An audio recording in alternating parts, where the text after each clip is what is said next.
الشيطان الرجيم بسم الله الرحمن الرحيم والطائف المطهرين صدق الله العظيم وقال النبي صلى الله عليه وآله وسلم الطهور شطر الإيمان أو كما قال عليه الصلاة والسلام. محترم حضرات کرام اور معزز سامعین، السلام علیکم ورحمۃ اللہ وبرکاتہ. آج مجھے جس موضوع پر عقیدہ کا حکم دیا گیا ہے وہ اسلام میں طہارت النجابت کا مقام کے عنوان سے معلوم ہے.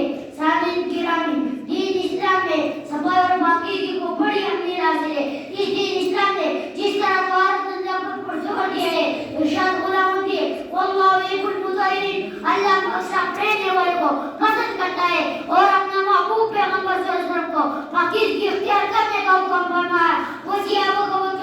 اے محبوب پیغمبر، اپنے کپڑے صاف رکھے. چنانچہ میرا بندے حمزہ رسول اللہ خود بھی صاف رہتے اور صحابہ اور صحابات کو بھی پاکیزگی کا تعلیم دیتے.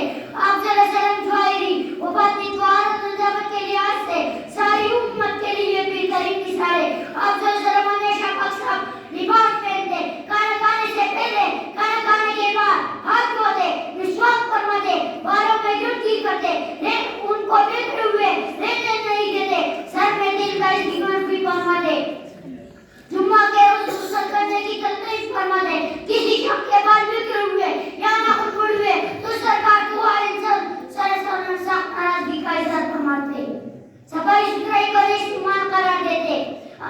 سامعین محترم، نبی اکرم صلی اللہ علیہ وسلم کا ارشاد ہے جب تم میں سے کوئی اپنا بیدوار ہو تو اپنا ہاتھ پانی کے برتن میں نہ ڈالا یہاں تک کہ اسے 3 مرتبہ دھوئے، کیونکہ وہ نہیں جانتا کہ اس کے ہاتھ میں کیا رات گزاری ہے. صفائی مسلمانوں کا محنتی صفت ہے. پاکیزگی اللہ تعالیٰ کا قریب سے رہے. سب سے بڑھ کر نبی اکرم صلی اللہ علیہ وسلم کا ایک طریقہ ہے.